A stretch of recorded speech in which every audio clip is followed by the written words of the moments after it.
হযরত জাফর ইবনে আবি তালিব রাদিয়াল্লাহু তাআলা আনহু গেছেন হাবশায় হিজরত করে। হাবশায় মাত্র 12 জন, 8 জন পুরুষ 4 জন মহিলা, প্রথম হিজরত হাবশার দিকে।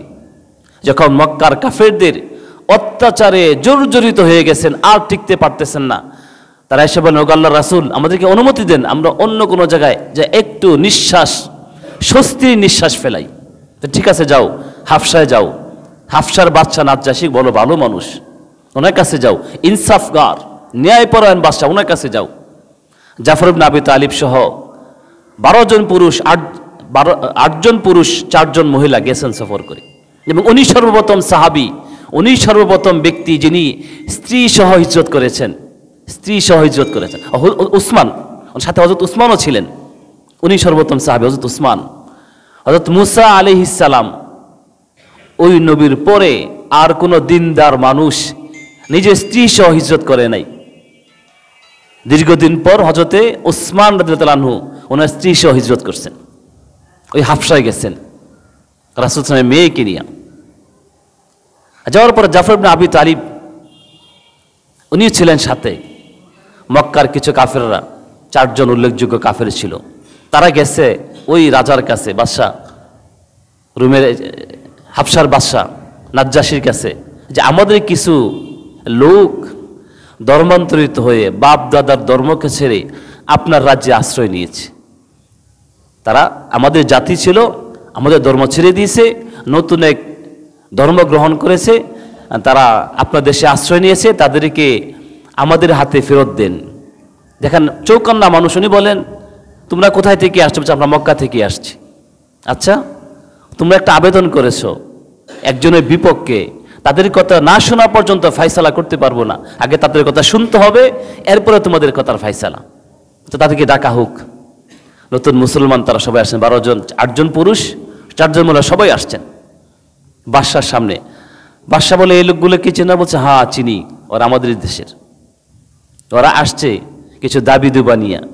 দাবি হলো, তোমরা তাদের ধর্মের লোক ছিলা, ধর্মান্তরিত হয়েছ, বাপ দাদার ধর্ম পরিত্যাগ করে নতুন ধর্ম গ্রহণ করে তোমরা দেশ ছেড়ে চলে আসছো, তোমাদেরকে ফেরত নিতে আসছে, এখন তোমাদের বক্তব্য পেশ করো। জাফর ইবনে আবি তালিব কত সুন্দর কথা বলতে পারতেন, উনি আগে অগ্রসর হইলেন। হযরত আলী রাদিয়াল্লাহু তাআলার ভাই জাফর বললেন, বাদশাহ, আমরা একটা বর্বর জাতি ছিলাম, একটা জালেম জাতি ছিলাম, দুনিয়াতে একটা নিকৃষ্ট জাতি ছিলাম, কোনো রাজা আমাদের উপর শাসন কায়েম করতে পারে নাই, করতে আসতেও না। আমরা আত্মীয়তা সম্পর্ক ছিন্ন করতাম, আমরা যত অকারেন্স আছে, যত খারাপ কাজ সব কিছু আমরা করতাম। আল্লাহ তাআলা একজন রাসূল আমাদের ভিতর থেকে একজন রাসূল আল্লাহ পাঠাইছেন। উনি আসার পরে উনি আমাদেরকে আত্মীয়তা সম্পর্ক স্থাপন শিখিয়েছেন, মা বাবাকে সম্মান করা শিখিয়েছেন, ভাই ভাইয়ের সম্মান করা শিখিয়েছেন, রেহেমের সম্পর্কে আত্মীয়কে বজায় রাখা শিখিয়েছেন। আমাদেরকে সভ্য মানুষ হিসেবে উনি সভ্যতা শিক্ষা দিয়েছেন, আধুনিকতা শিখিয়েছেন, ধার্মিকতা শিখিয়েছেন। এ কথা শোনার পরে বাদশার দিলটা নরম গেছে, বলছে, না, তোমরা তোমাদের জায়গায় থাকো, তোমরা চলে যাও, তোমরা চলে যাও। তারা একটু চলে আসা বলে, আজকে এমন কৌশল করব যে বাদশাহ রাগান্বিত হইয়া ওদেরকে আমাদের হাতে দিয়েই দিবি। কি কৌশল? বলছে, চলো যাই বাদশার কাছে। বাদশার কাছে গেছে, যায় বলে, বাদশাহ আর একটা কথা আছে। বলছে, কি কথা? এই লোকগুলো হযরত ঈসা আলাইহিস সালামকে আল্লাহর পুত্র মনে করে না, আল্লাহর পুত্র মনে করে না। আর দ্বিতীয় বিষয় হলো, তারা যখন আপনার কাছে আসে আপনাকে সেজদা করে না। আচ্ছা, তাদেরকে ডাকা হোক, তাদেরকে আনা হয়েছে।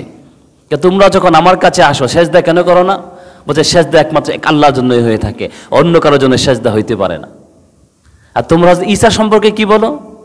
তখন হযরতে জাফর রাদিয়াল্লাহু আনহু সূরা মরিয়মের কয়েকটা আয়াত তেলাওয়াত করে শুনলেন।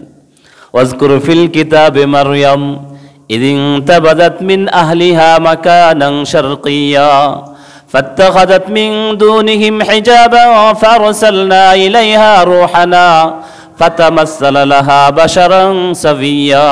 লম্বা পুরা এক রুকু তেলাওয়াত করে পুরা ঘটনা, মরিয়ম আলাইহিস সালাম, হযরত ঈসা আলাইহিস সালাম, তাদের জন্মের কাহিনী, পুরা কাহিনীটা এই এক রুকুর ভিতরে আছে। পুরা ঘটনা আয়াতটা তেলাওয়াত করে শুনলেন। বাদশাও যেহেতু আরবি ভাষা বুঝে ফেলছেন, যখন তেলাওয়াত করতেছেন তখন বাদশাও কাঁদতেছে, তেলাওয়াতে বাদশা কাঁদতেছে, বাদশার যে পাত্রীগুলো ছিল সবাই কাঁদতেছে।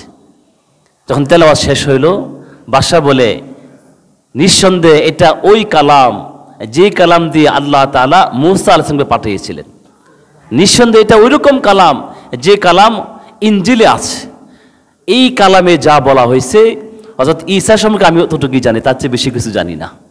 বলছে, যাও তোমরা যতদিন মন চায় থাকতে থাকো, তোমাদেরকে এই জায়গা থেকে বের করতে পারবে না। কাফেররা নৈরাশ হয়ে চলে আসছে। কিন্তু ঘটনা হইল, এই যে রাসূলের সহবতে আসার পর তাদের আমল পরিবর্তন, একটা অসভ্য জাতিকে রাসূল সবচেয়ে বেশি আধুনিকতার শিক্ষা দিয়েছেন, সবচেয়ে বড় আধুনিকতা, সবচেয়ে বেশি সভ্যতার শিক্ষা দিয়েছেন। ধার্মিকতা আধুনিকতা একই জিনিস, ভিন্ন না, কিন্তু আমরা ভিন্ন করেছি বেহায়াপনা দিয়ে। বা সুলতান আল তামাসের কথা বলতেছিলাম, সুলতান আল তামাস